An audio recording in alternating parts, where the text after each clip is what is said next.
Hello, Country Changers. I'm really excited to be hosting another webinar for Country Change. This month we have Ken Dachi.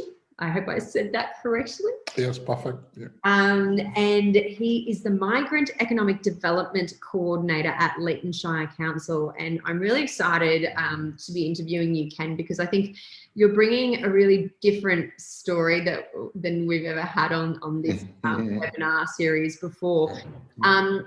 For a bit of background for our viewers, you've moved from Cambridge in the UK with your wife about 2 years ago. Yep. And you were really looking for that regional rural experience, and your wife got a job at Leeton Hospital, and then you followed and you've been working at Leeton Council ever since. So just tell me about what it was. First of all, I love the story about how you researched your move to Leeton. Tell me about that. My wife and I had, first and foremost, thank you very much for inviting me to this conversation. It's always a privilege to just share about the work that we do here at the Shire, and equally whenever I have the opportunity to share my story. So our history with Australia goes back 2 years ago. I'd come in, about 3 years ago, and I'd come in for the purposes of work, and I'd been sent from the UK, and we quite loved the experience because my wife had joined me on the trip. And so when we returned to the UK, the desire was to try and secure roles within rural and regional parts of Australia. My wife ended up getting offers in 3 different places. One was in King Island, which is a South Tasmania, and then the additional offers, it happens in the Riverina. That's Griffith, Hay, and Leeton. Now, what had us choose Leeton was basically how its branding had been done, particularly from a lifestyle options point of view. We quite like the photographs, the images, the font usage were that granular in detail. And we found just the layout and the descriptions then very, very attractive. And it compelled us to now pick it as the option for us to try out our lives in Australia. So what was it about those pictures and the selling points around the lifestyle? What was it in particular that really grabbed you guys? One of the things that we were totally convinced about, obviously, was the importance of securing jobs. Now, that was already done. That was, we could have a sense that with our skills, they would find expression in the most dominant industries here. But what for us was a deciding factor right across were the lifestyle options, because we wanted a full breadth of experiences, just not confined to our jobs. We wanted to be involved in events around town. We wanted opportunities to engage with community members. And these are usually on the platform or through the avenue of events. Now, to see, for example, the ballooning event that is always, that takes place here every April, the Sunrise Festival, and seeing all those wonderful, colorful pictures and seeing all the energy and the joy that's expressed in those faces, for us was so exciting because we thought, well, we could bring elements of our cultural experience and try and fit it in to what's on offer here. And then just the opportunity, because those are the images that characterize like the lifestyle pages of Leeton. It basically betrayed the fact that there must be lovely people here who love interaction, they love the energy of life and want to participate in it. And so we thought, well, this could be, a perfect fit. So what is it about, I've spent quite a bit of time in Leeton, both personally and professionally, and I really like it, but what is it, what are the standouts about the community? How would you describe the community of Leeton? Now, I know in many contexts people say, very friendly community, but I will add another adjective. It's the people's generosity. So it's one thing to be friendly, which I'm not against that. That's wonderful. But at times friendship and you know, the element of friendship can be very superficial, you know, can just have people smiling and, it helps you feel you're welcomed and re-energizes you. You know, it's a trigger and a catalyst for community participation. But when you interact at a little deeper level and you have a sense of the generosity. So case in point, it's our neighbor welcoming us, not just the house that we moved into, but saying, no. You have to come for dinner. We're yet to settle. I mean, allow us to settle. But the guy is like, no, come for dinner. And in that one dinner, he introduced us to maybe another 6, 7 community members. And then in colloquial language, we went viral. So it was that word started going around that, oh, these guys are settling here. My wife works at the hospital. I hadn't joined the council by then, but it was one of those invited invitations that resulted in me getting the job, because it gave me additional visibility, and in normal conversation sharing about what my background was, particularly skill-wise, someone told someone who told someone within the council that we had this couple that had moved in. The husband is of this particular skill set and the wife works with this particular skill set. And they were absolutely thrilled to meet me. And that was, 2 members of the council administration. And in that ordinary conversation, we discover that there is need for someone who has expertise in refugee affairs to try and craft policies and strategies that could help the Shire settle its migrant population better. So it seems as if everything just came together, and you could say, oh, it's because people are friendly. No, it's because Leetonians are very generous people.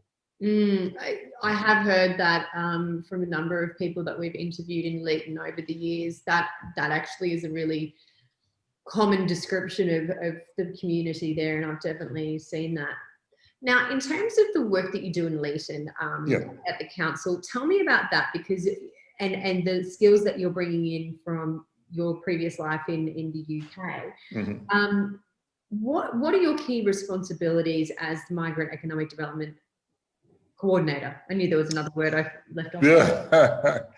So as Migrant Economic Development Coordinator, there's different ways you can look at the role. One is purely economic.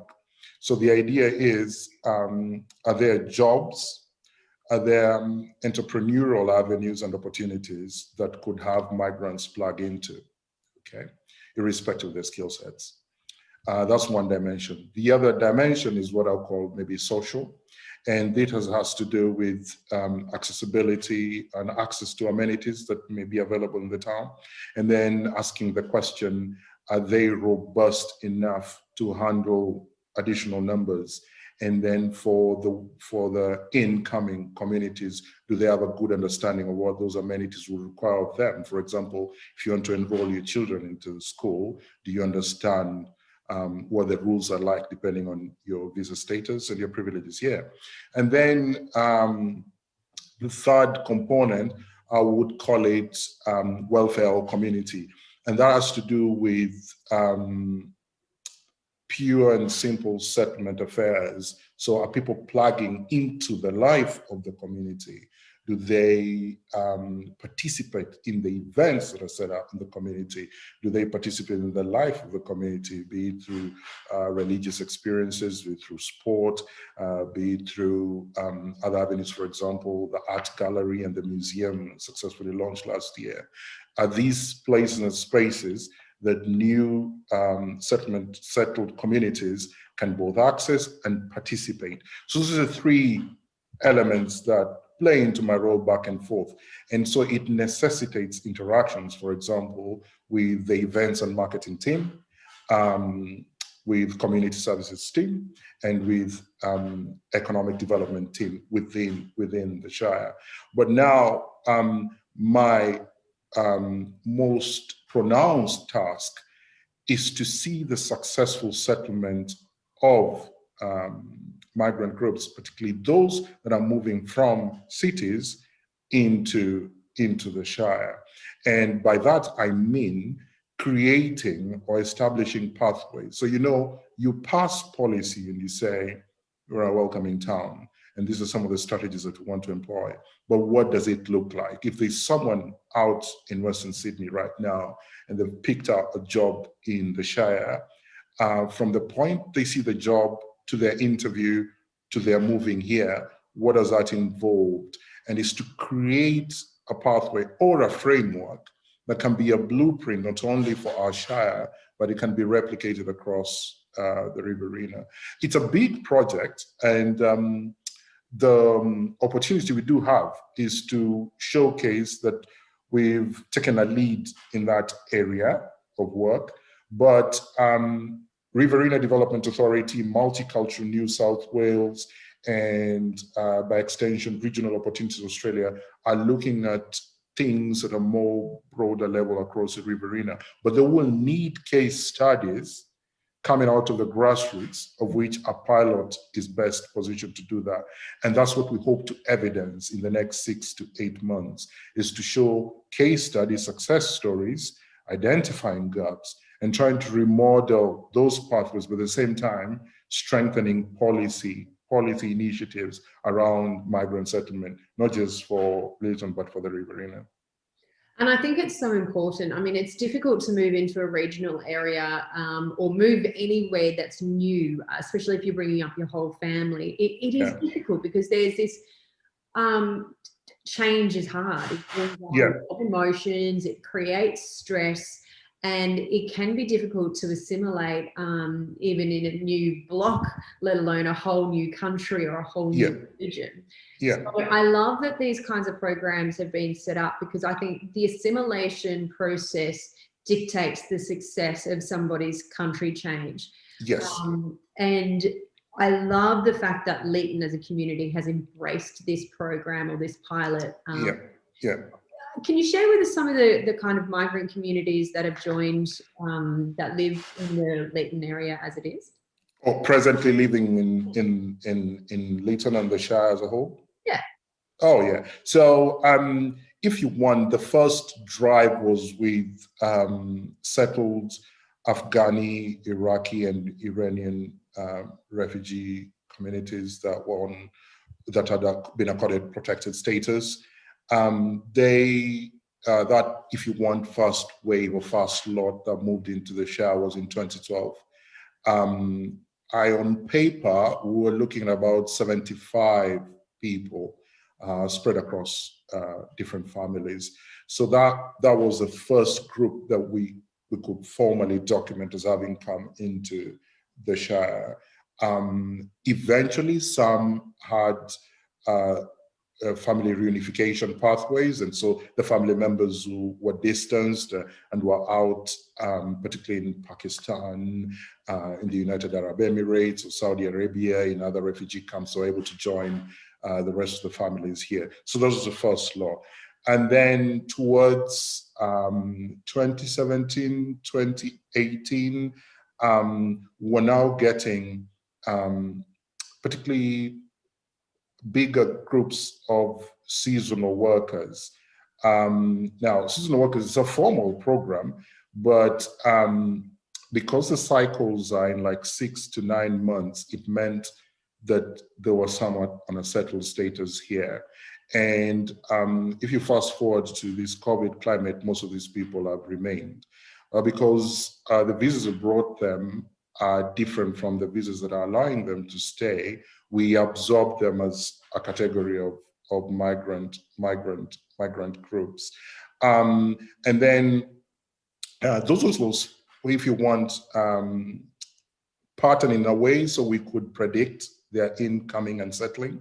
But there are those that have been like sporadic cases. So settled refugees who have protected status, but are moving from Melbourne via Griffith to access agricultural work. And this would typically be coming from of South Sudanese background, of Congolese background.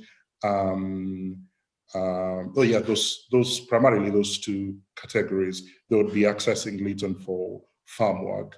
And then of late, are people who are on bridging visas. So they applied for protected status. They're waiting for outcomes, but they've been granted bridging visas with work rights. These are particularly people from Southeast Asia, of Malaysian origin, and they're also settling in Leeton to do farm work, and some have even become entrepreneurs, particularly in food and restauranting. So those are the categories going back the past 8 or 9 years. I was going to say, I hope some amazing restaurants have opened up in Leeton with all this amazing cultural diversity. I can just and we're really trying to encourage. You see, one of the things that the effort we'll try and put in, obviously, is to let industry, the dominant industries, the most vocal of industries here economically, to try and drive that job push and absorption. But in addition to that, we are also trying to catalyze the idea that you can come and create jobs. So from an entrepreneurial point of view, in setting up restaurants, there's a wonderful gentleman who moved in, and he runs a carpet business and rug business down the main street, and it's become really popular because it's morphed into a cafe, so people can come and sip coffee and have teas while at the same time looking at rugs. So we're saying, yes, we want the attraction of jobs and the fact that industry here creates jobs, but we're also saying to different migrant groups, you can come and add value by creating jobs. Absolutely, absolutely. We featured quite often on Country Change people who've made that shift and have started up their own businesses and merged a couple of businesses either as well to come up with really sort of eclectic creation, like your rugs and tea guy.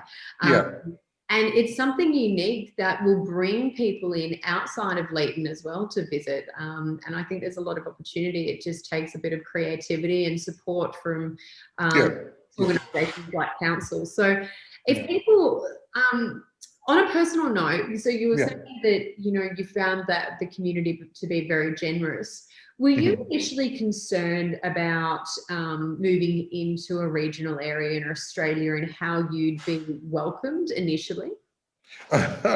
No, I think can't necessarily be used as a very good example because I traveled widely through my work in humanitarian relief. So you go to contexts where it's particularly volatile and you don't know how you would be welcomed, because if you're coming in to offer relief and support, it's not that you are necessarily a welcome sight. And it's, in essence, gave me a very open mind in the sense that we were really coming on a really open and clean slate. We tried to manage expectations in the sense that we had no prior experience, we did not have contacts, we just had information off the internet. So what would be the best approach? Perhaps we sat and thought, well, let's be very open and be willing to add value. I think one of the things we need to encourage in this sort of settlement exercise and effort is an open-mindedness, and I'm not saying it as a cliche. See the value add that you demonstrate. So see the move as an opportunity, irrespective of how it may be received initially. We have had a group from the University of Adelaide and CSU in Wagga coming in to add an aspect to this work, and which is to determine the economic contribution of migrant groups, because we have necessarily seen a gap where we don't have sufficient data to better inform and to help with the messaging in and around regional settlement. So we want to pretty much emphasize the need to demonstrate value add at the individual level. We do not in any way want to shy away from the particulars that may be in several contexts, but want to address that secondarily. We first and foremost want to speak into that migrant and moving experience in that category and say, look, as you consider moving into a regional area, what are some of the ideas that are playing in your mind? What are some of your areas of gifting and talents and things that you think you can contribute? Because that enables a confidence that would bear with the sort of reception you may experience upon arrival. You know, to be fair, it's not that it's a bed of roses. You have to come and adjust. Particularly for migrant groups, it's barriers around language, about barriers around culture. It's a huge mountain to climb in adjusting and blending and gelling. Because remember, as I pointed out, there's the welfare community component, and that's where there's a big, big gap. Whereas I'm documenting successful case studies around jobs and settlement, for that matter, we also want that pronounced around lifestyle, around people experiencing the tourism opportunities around here, what are lifestyle opportunities around events, cultural events, so on and so forth. Now, if there isn't dominant participation here, and on one hand you're talking about jobs, you certainly may not retain those communities within your context. So it's a double-pronged attack. It's more changing the mindset as much as we're championing on the messaging end of things for the locals or the host communities to try and appreciate the incoming communities in a particular way. Yeah, look, I think it's so important. It's really taking a holistic approach to it, because we are, you know, as I was talking about before, when you make a move, there's the mental stress, the physical stress, the emotional stress, and it really sounds like a holistic approach that you're taking, which I think will mean that it is sustainable, and it means that it will yield results. So that's really exciting. Yeah. So what are some of the initiatives that you've been involved in, Ken, in your time there?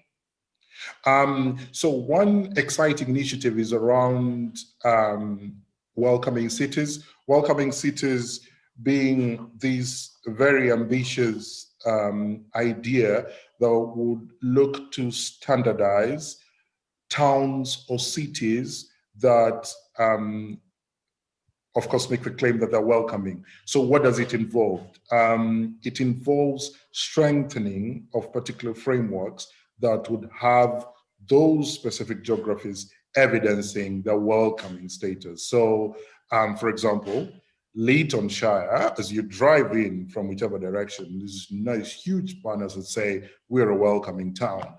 But what does that look like? Does it mean lifestyle? Is there signposting that will enable you understand better what a welcoming city or town is like?